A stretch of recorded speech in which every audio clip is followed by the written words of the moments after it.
오늘 하나님이 대안으로 쓰시는 사람이라는 제목으로 말씀 함께 나누겠습니다. 오늘 말씀의 배경은 사사 시대의 말기입니다. 사사 시대는 이스라엘 백성들이 가나안 땅으로 들어가서 사울 왕정이 시작되기 전에 약 한 420-30년의 기간, 이걸 이제 사사 시대라고 부르는데, 그 사사 시대의 말기에 벌어진 일입니다. 말기라고 하면 어떤 앞에 뭐가 붙느냐에 따라서 다른데, 되게 좀 안 좋은 것들이 앞에 붙는 위암 말기 이런 표현이 우리가 연상이 되죠. 사사 시대는 마찬가지였습니다. 사사 시대를 규정하는 중요한 말이 각기 제 소견에 옳은 대로 하였더라. 하나님의 말씀 율법대로 하나님의 백성이 살아가는 것이 아니라, 하나님을 표면적으로는 믿는 것처럼 보이는데 각기 자기가 원하는 대로 바알 산당에도 가고 아세라 산당에도 가고 두 곳을 다 가기도 하고 온갖 죄악과 악행을 저지르며 사람들의 신앙이 위기 가운데 봉착한 시기를 사사시대 말기라고 볼 수가 있겠습니다. 그런데 이러한 때가 되면 하나님께서는 영적 대안을 준비하십니다. 이 부분을 우리가 주목해 볼 필요가 있겠죠. 노아의 시대, 우리 교회 카페 이름이 아크인데요, 영어로 ARK 그러면 방주가 되고요, ARC 하게 되면 곡률, 곡선 이런 의미가 됩니다. 그러니까 이 아크, 노아가 방주를 만든 그 시대에도 사람들의 죄악이 관영하여져서 죄악이 차고 넘쳐서 하나님께서 그 문제를 완전히 뒤집으실 만한 대안으로 노아라고 하는 사람을 준비시키셨다는 거죠. 바벨탑 사건이 벌어졌던 시대도 마찬가지입니다. 죄악이 들끓고 정말 이 더 이상 하나님의 법이 영향력을 발휘할 수 없는 영적 위기의 시대에는 하나님께서 영적 대안을 준비하시는데, 그때마다 하나님께서 어떤 사람들을 동원하시고 어떤 사람들을 들어서 쓰시는가, 어떤 일들이 벌어지게 되는가. 바벨탑 사건 시대, 또 애굽의 폭정을 이겨낸 이스라엘 백성들이 출애굽을 할 때에도 비슷한 하나님의 대안적 사건들이 이루어지게 되었습니다. 미국 대선이 끝나고 이제 트럼프 대통령 시대가 다시 도래했는데요, 한 차례 경험했기 때문에 우리가 그래도 충격은 좀 덜한 것 같습니다만, 미국 대통령의 생각, 미국 대통령의 결정 하나가 우리의 실생활에 미치는 영향이 너무나 클 것이 예상되기 때문에, 사실상 저 미국 대통령, 우리 대통령도 아닌데 미국 대통령의 어떤 결정이나 생각이 어떤 방향으로 흐를까, 우리 언론들도 정치인들도 관심이 많습니다. 국내적인 이런 혼란과 어려움 가운데 어떻게 하나님은 대안을 마련하고 계실까? 하나님은 어떤 대안을 준비하고 계실까? 한국교회가 영향력을 갈수록 잃어가고 있는데, 영적 영향력과 영적 위험을 점점 한국교회가 상실해 가고 있는데, 그런 상황에서 하나님은 어떤 대안을 마련하고 계실까? 우리 앞에 있었던 사사시대의 예를 통해서 오늘 우리가 하나님의 대안, 하나님이 대안으로 쓰시는 사람은 어떤 사람인가 한번 살펴보기를 원합니다. 사사시대 말기에 영적 지도자는 엘리라고 하는 대제사장이었습니다. 그리고 그 두 아들 홈니와 비느하스가 엘리의 뒤를 이어서 영적 지도자의 역할을 하기로 내정되어 있는 상태였습니다. 그런데 이 엘리와 두 아들은 영적 지도력도 상실하였고 영적 영향력도 잃어버린 상태입니다. 마치 한국 교회와 비슷한 상황에 놓여 있다라고 볼 수 있겠습니다. 한국 교회도 최근 몇 년간 벌어진 세습과 또 불법 건축물 사건, 이런 것들 때문에 한국 사회로부터 지탄받는 대상이 되었고, 자기 이익만 추구하는 이익 집단으로 그렇게 손가락질을 당하게 되었습니다. 영적 영향력을 잃어버린 영적 집단, 우리 사사시대 말기에 엘리와 두 아들의 상황과 흡사 유사한 상황이라고 볼 수 있습니다.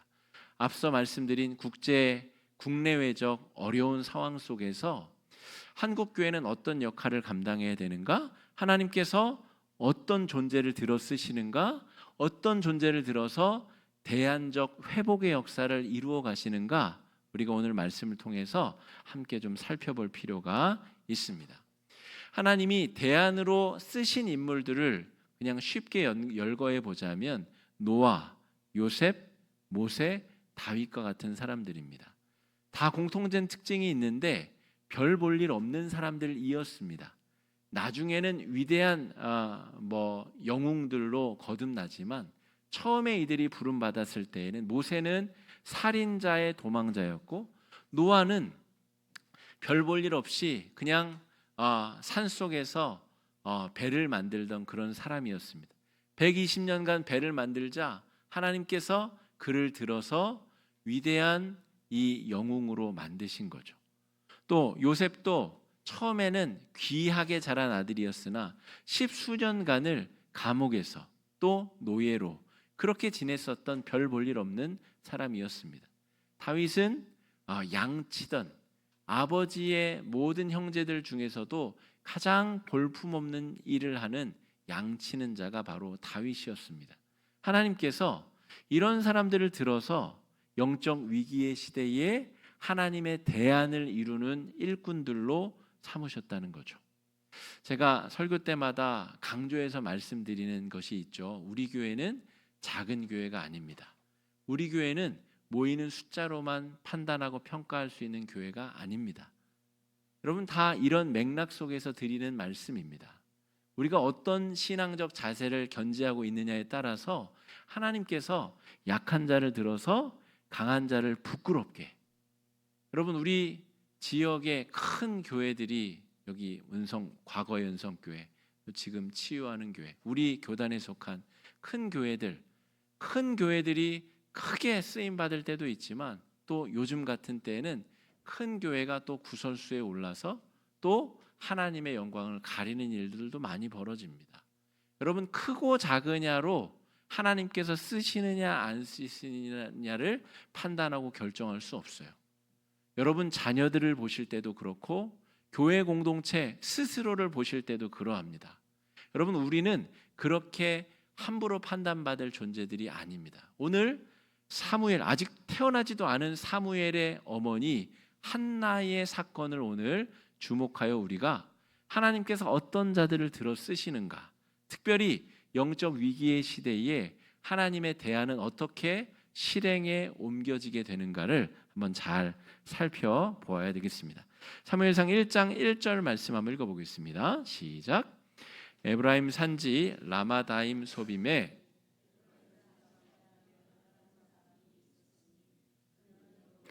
아들이요 엘리우의 손자요 도후의 증손이요 숲의 현손이더라.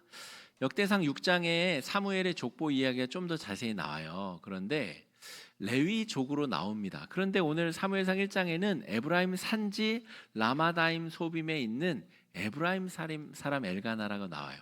그러니까 신학자들은 이걸 어떻게 추론하냐면, 이 엘가나는 원래 대제사장의 그 족보 줄기가 아닙니다.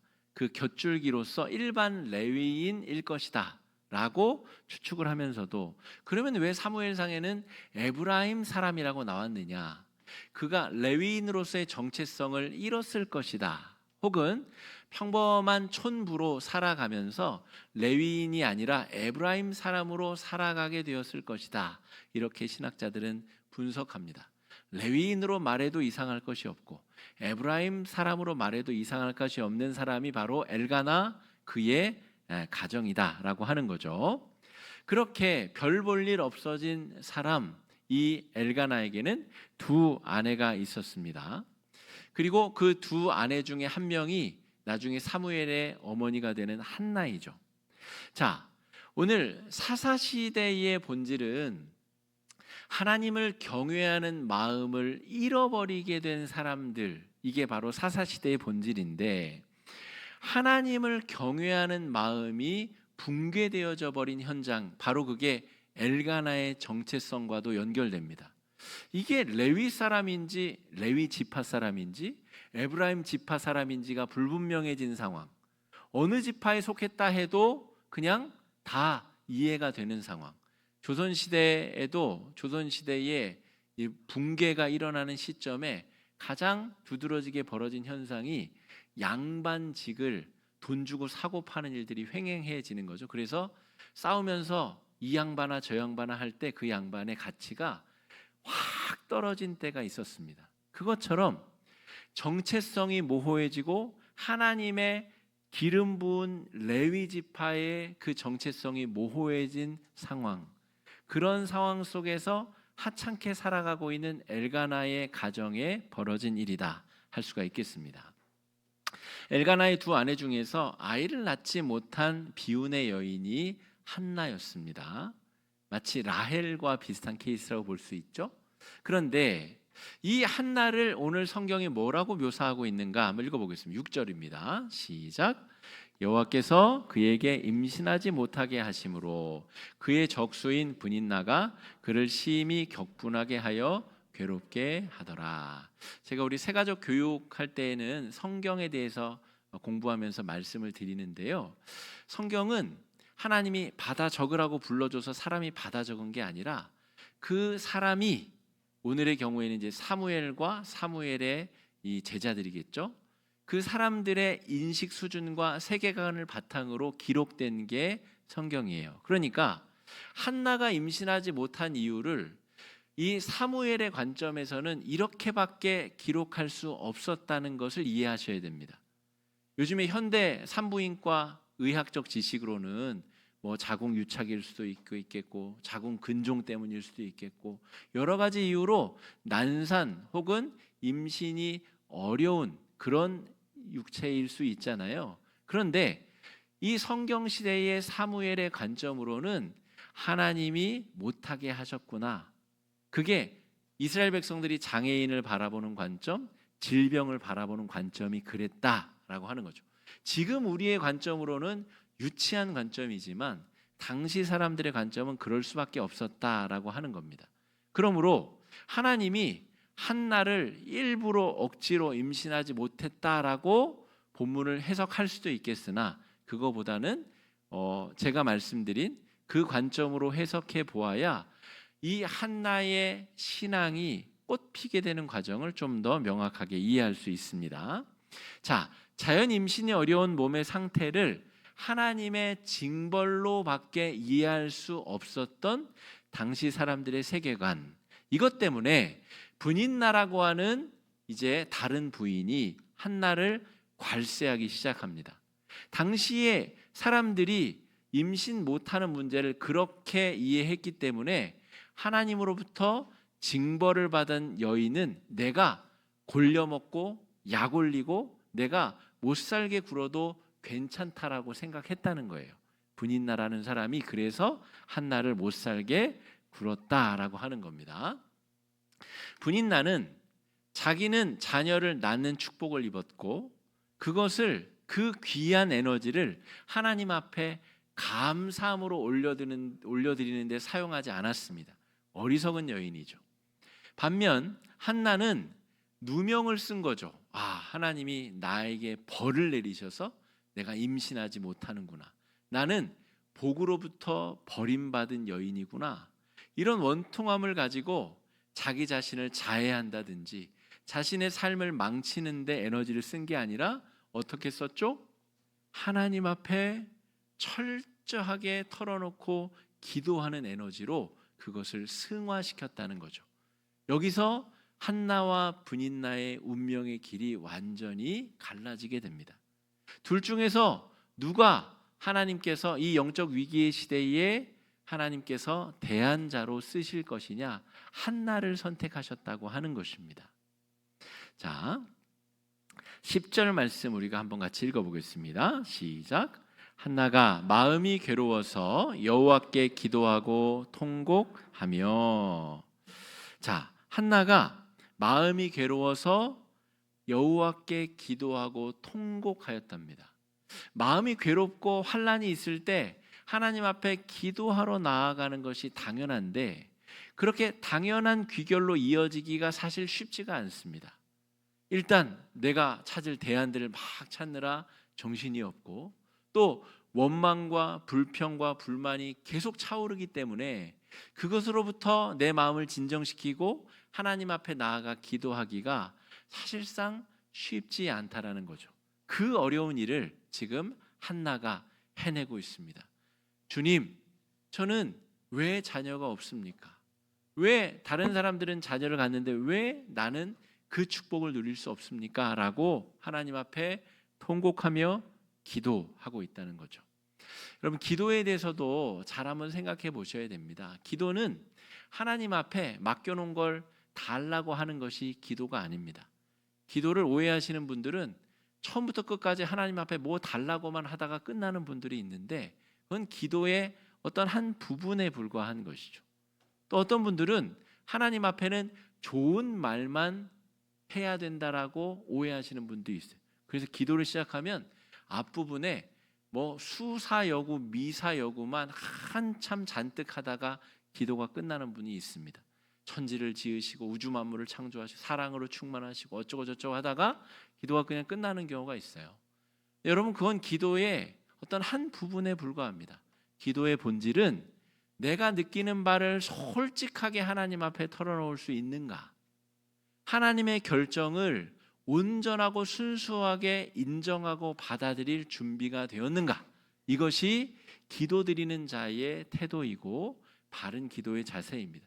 하나님께 때로는 우리가 욕설을 내뱉을 수도 있고 하나님 앞에 우리가 우리의 마음을 털어놓는 동안에 울분을 통한을 털어낼 수도 있는 것이 하나님께 드리는 기도입니다. 하나님이 옹졸하셔서 우리의 기도를 다 받지 못하시겠습니까? 하나님께서는 우리의 모든 억울함과 분노와 우리의 아쉬움까지도 다 받으시는 분이시다라고 하는 것이죠.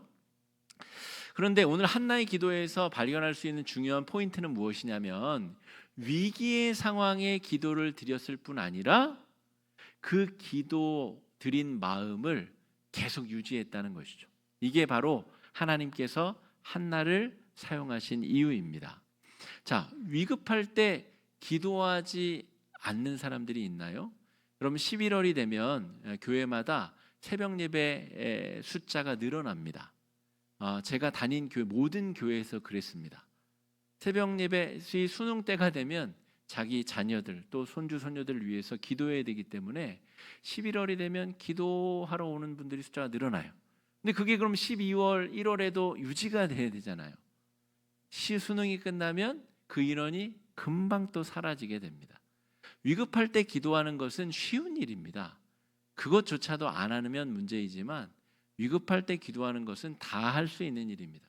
다만 그것이 응답되었을 때, 성취가 되었을 때 그 이후에도 그 마음을 일관되게 유지할 수 있는가, 그 지속성이 하나님이 대안으로 쓰시는 사람들이 가지는 중요한 특징이다라고 할 수가 있겠습니다. 11절 말씀 한번 같이 읽어보겠습니다. 시작. 선하여 이르되 고통을 돌보시고 나를 기억하사 주의 여종을 잊지 아니하시고 주의 여종에게 아들을 주시면 내가 그의 평생의 그를 여호와께 드리고 삭도를 그의 머리에 대지 아니하겠나이다.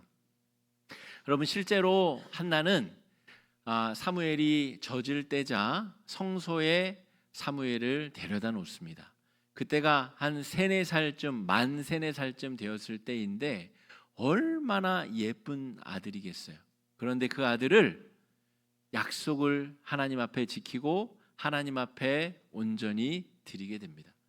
거기서 사무엘이 자기 마음이 틀려가지고 가출을 할 수 있겠고 거기서 뛰쳐나올 수도 있겠으나 한나는 어쨌든 자기가 할 수 있는 최선의 노력을 다해서 약속을 지킨 거예요. 한나는 자기 마음을 온전히 철저히 시종일관 하나님 앞에 온전히 붙들어 메었습니다. 그런 사람을 하나님께서 하나님의 동역자로 도구로 사용하신다는 거죠. 하나님이 한나를 귀히 쓰신 이유는 그 마음이 일관되었기 때문에 그렇습니다. 이런 사람을 하나님께서 쓰십니다. 여러분, 좋을 때는 한없이 하나님 앞에 잘하는 척 하다가 또 위기와 어려움이 닥치면 언제 그랬냐는 듯이 얼굴색이 바뀌고 또 그 태도가 바뀌는 사람, 이것은 온당하지 않습니다. 제가 우리 아들에게 지난주에도 밥상머리에서 그런 이야기를 했습니다. 다른 건 모르겠는데 주의를 지키는 것만큼은 네가 인생을 살아가면서 절대로 양보하지 않았으면 좋겠다. 그게 어떤 선택이든지 간에 너에게 어떤 유익을 주고 너에게 어떤 이익을 주든지 간에 주일만큼을 네가 온전히 지키는데 너의 에너지를 집중하면 좋겠다. 걔가 언제까지 제 말을 듣겠어요? 걔가 자기 맘대로 이제 결정하고 살겠죠. 하지만 제 말이 영향력이 있는 그때까지 저는 끊임없이 그 이야기를 할 것이고, 그것이 그 아이의 세계관을 형성하고 그 아이의 인생관을 형성하면 저는 그 어떤 많은 유산을 물려주는 것보다 훨씬 더 가치가 있겠다라고 저는 믿고 있는 겁니다. 오늘 한나가 그런 삶을 살았고 그 삶의 영향력이 아들 사무엘에게도 지금 전달되고 있다라고 하는 것이죠. 한결같은 신앙을 유지할 수 있는 비밀을 오늘 이 한나의 경우에서 발견해 보자면, 받은 은혜 안에서 살아갈 때에 그렇게 할 수 있습니다. 나에게 주어진 것, 내가 지금 누리고 받고 있는 것이 모두가 다 하나님께서 전적으로 주신 것이라는 인식 안에서만 우리는 신앙을 일관되게 유지할 수 있습니다. 거기에 조금이라도 내 공로가 들어가고 내 노력이 들어가면 내 마음이 쉽게 변질될 수밖에 없습니다. 하나님이 좀 도와주시긴 하셨지만 그래도 내가 잘나고 내가 공부 많이 하고 내가 능력이 있어서 내가 이런 것 얻은 것 아닙니까? 이러한 태도는 시종일관 그 마음의 자세를 하나님께 묶어둘 수 없다는 거죠. 오늘 한나의 경우를 봅시다. 여러분, 한나가 하나님 앞에 하나님의 은혜로 이 생명이 주어지지 않았다면 사무엘이 한나에게로 올 수 있었을까요? 사무엘이 태어난 전적인 근거가 하나님께 있기 때문에 한나는 그 아들을 약속대로 하나님의 성소의 일꾼으로 드린 겁니다. 그 존재의 근원과 내가 받아 누리는 복의 이유가 철저히 하나님께 있음을 인정하는 사람만 그 신앙을 유지할 수 있다는 거죠. 자, 한나는 하나님 앞에 목소리가 나오지 않는 기도를 드렸습니다. 여러분, 너무 슬프면 눈물도 안 나옵니다. 여러분, 한이 차오르면 정말 절규하고 싶은데 목소리가 터져 나오지 않습니다. 오늘 한나가 그런 기도를 드렸다는 거죠. 그런데 기도 후에는 어떻게 했다고요? 얼굴에서 근심빛을 거두었다는 거죠. 그 신앙의 그 정말 순수함이 얼마나 대단한가 오늘 보여주고 있습니다. 18절 말씀 한번 읽어보겠습니다. 시작. 이르되 당신의 여종이 당신께 은혜 입기를 원하나이다 하고 가서 먹고 얼굴에 다시는 근심빛이 없더라. 1년 뒤에 그때까지 아이가 임신되지 못하면 또 똑같이 성소에 와서 기도하고 울부짖을 수 있었겠죠. 하지만 기도하고 난 다음에는 내 생사 여탈권을 하나님께 맡겨드린 다음에는 근심빛이 없이 돌아갔다는 거죠. 그리고 하나님께서 그런 한나의 기도에 응답해 주셨고, 아직 태어나지도 않은 사무엘이라는 사람을 통해서 이스라엘의 영적 위기를 극복하게 하시고, 하나님께서 이 정말 허물어져가는 이스라엘의 영적인 이 삶의 자세들을 온전히 새롭게 하시는데 사무엘을 도구로 사용하시게 됩니다. 여러분, 영적 위기의 시대에는 하나님께서 대안을 준비하시고 대안으로 함께할 동역자들을 찾으십니다. 말씀드린 대로 국내외적으로 어려운 상황 가운데 우리가 놓여져 있습니다. 영적 영향력을 강하게 발현하지 못하는 영적 위기의 상태에 한국 교회가 놓여져 있습니다. 제가 보는 관점에서는 하나님께서 하나님의 대안을 준비하고 계십니다. 그리고 저와 여러분 우리 화곡중앙교회는 하나님께서 마음껏 편하게 쓰실 수 있는 영적 도구가 되기를 원합니다. 우리는 작은 교회가 아닙니다. 우리는 하찮은 사람들이 아닙니다. 하나님께서 찾고 계시는 사람들, 하나님께서 도구로 쓰시는 교회입니다. 다만 우리가 잘 준비되어져 있어야 됩니다. 우리의 신앙이 이랬다 저랬다 하는 신앙이 아니라 한결같은 신앙, 하나님의 은혜로만 살아가는 신앙, 온전히 내 삶의 모든 것이 하나님의 은혜로 형성되고 은혜로 이루어져 있음을 날마다 고백하는 자, 그 사람을 하나님께서 쓰시고 그 교회를 하나님께서 도구로 사용하십니다. 하나님의 대안으로 거룩하게 쓰임받을 수 있는 우리 성도님들의 한 주의 삶이 되시기를, 또 우리 화곡중앙교회가 되기를 주님의 이름으로 축복합니다. 이 시간에 말씀 의지해서 함께 기도하시겠습니다. 기도하실 때에 주님, 이 영적 위기의 시대에, 국내적 이 혼란의 시기에 우리가 불안해하지만 말게 하여 주시옵시고, 하나님을 믿는 믿음으로 전심으로 기도하며 온전히 기도하며 주님께 우리의 삶을 온전히 붙들어 맬 수 있게 해달라고 이 시간에 함께 기도하며 나아가겠습니다. 기도하겠습니다.